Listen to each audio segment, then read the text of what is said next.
السلام عليكم ورحمة الله وبركاته. أهلا وسهلا فيكم من جديد بمطبخ رغاد.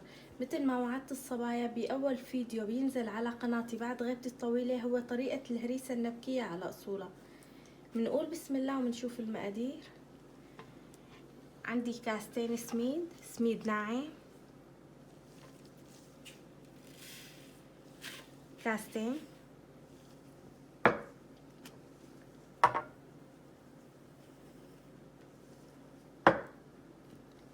كاسة سكر،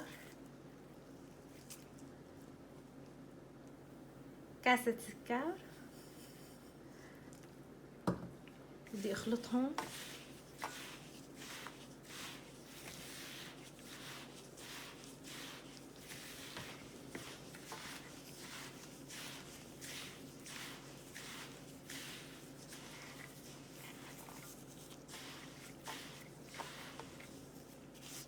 بدي أحط عليهم معلقة كبيرة مليانة سمن بقري أو سمن عربي.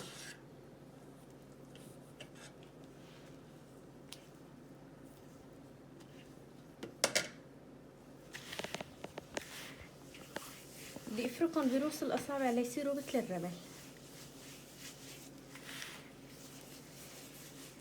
للصبايا اللي حيتابعوني من جديد، حابة أعرفكم عن حالي.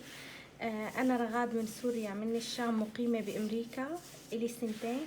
أنا بشتغل بأوردرات الأكل العربي والحلويات العربية بأنواعها. يعني أي طبخة أو أي فيديو حلو أنا حصور لكم إياه هو حيكون أوردر لزبونة. يعني أنا حصور وسلم للزبونة، يعني بإذن الله كل الوصفات حتكون بذمة وأمانة. حاول اعملكم الفيديوهات قصيرة ومفيدة، ما طول فيها.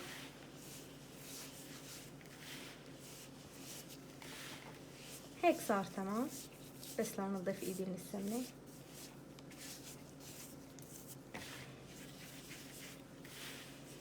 انا بدي حبة السميد تتشرب بالسمنة.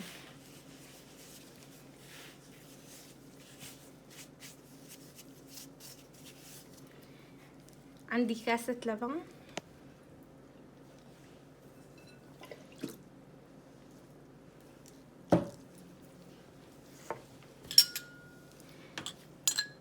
عليها كربونة تقريبا اقل من نص المعلقة، ومعلقة كبيرة مليانة بيكنج بودر.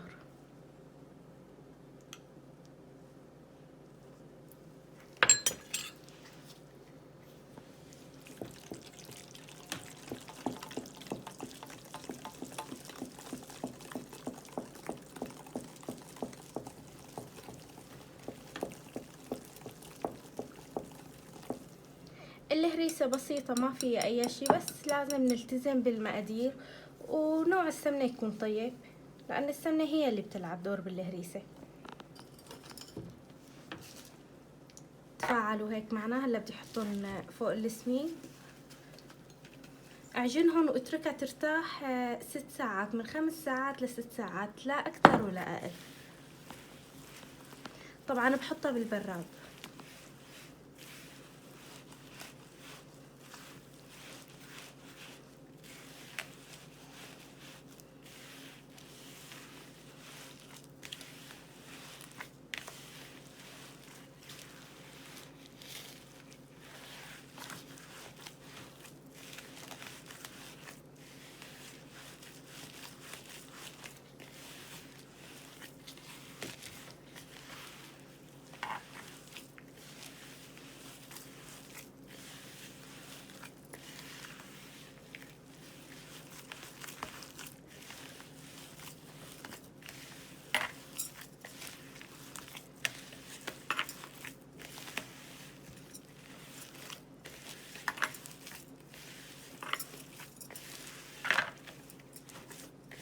هيك صارت تمام. انا هلا حريحها 6 ساعات وشوفكم بالمرحلة الثانية.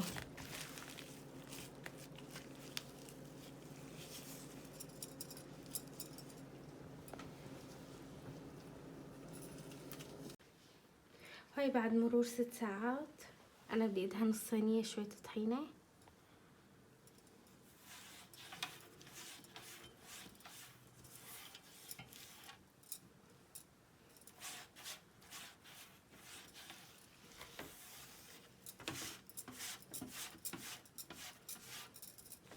رح ادهن بايدي.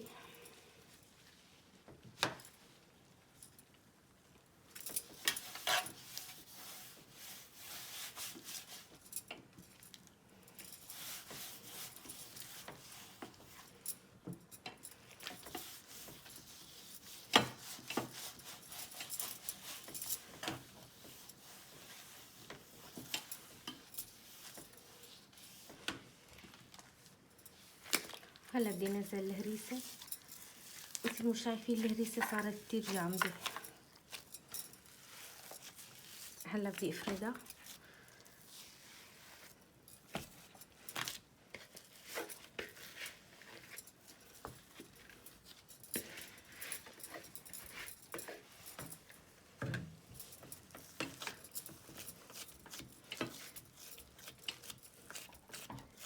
الهريسة ما بدها تكون لا رفيعة ولا سميكة كتير.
وهلا بعد ما فردت الهريسة بدي اقطعها وزينها.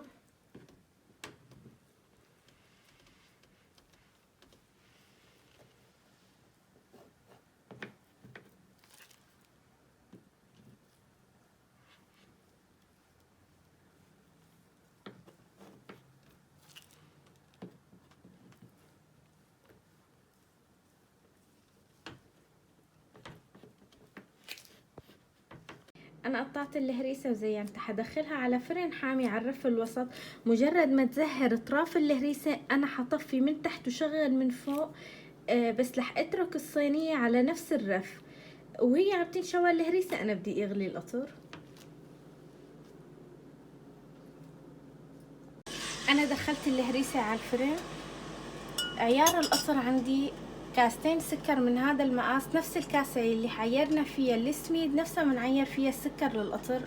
كاستين سكر، كاسة وربع مي. حركتهم رح اتركهم لحتى يغلوا. بدي احط رشة ملح الليمون صغيرة. انا طلعتها من الفرن ورجعت كملت تقطيعتها. عدت على التقطيعة. القطر عندي جاهز. بدي احط معلقتين سمنة كبار.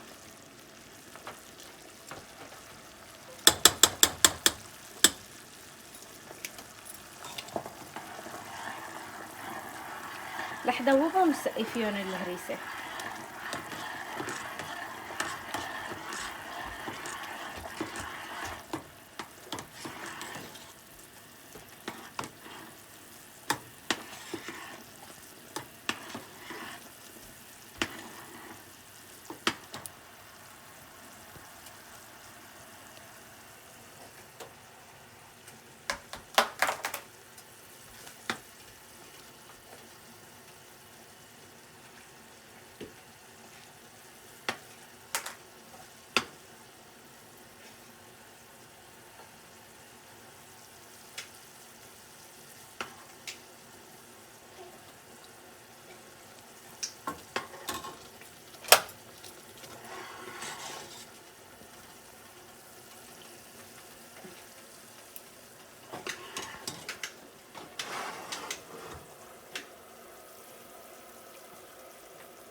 هلا بدي غطي حكمل القطر، وبدي غطي الهريسة واتركها ل4 ساعات لحتى تتماسك، بعدين بقطعها.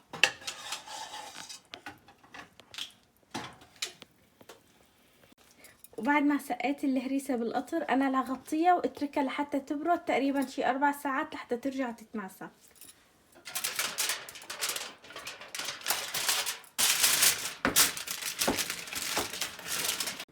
هاي الهريسة صارت جاهزة، تركتها لحتى تبرد كتير منيح ورجعت قطعتها لحتى ترجع تتماسك. هاي لونها. اذا عجبتكم وصفة اليوم لايك وشير للفيديو، سبسكرايب للقناة لحتى يصلكم كل جديد.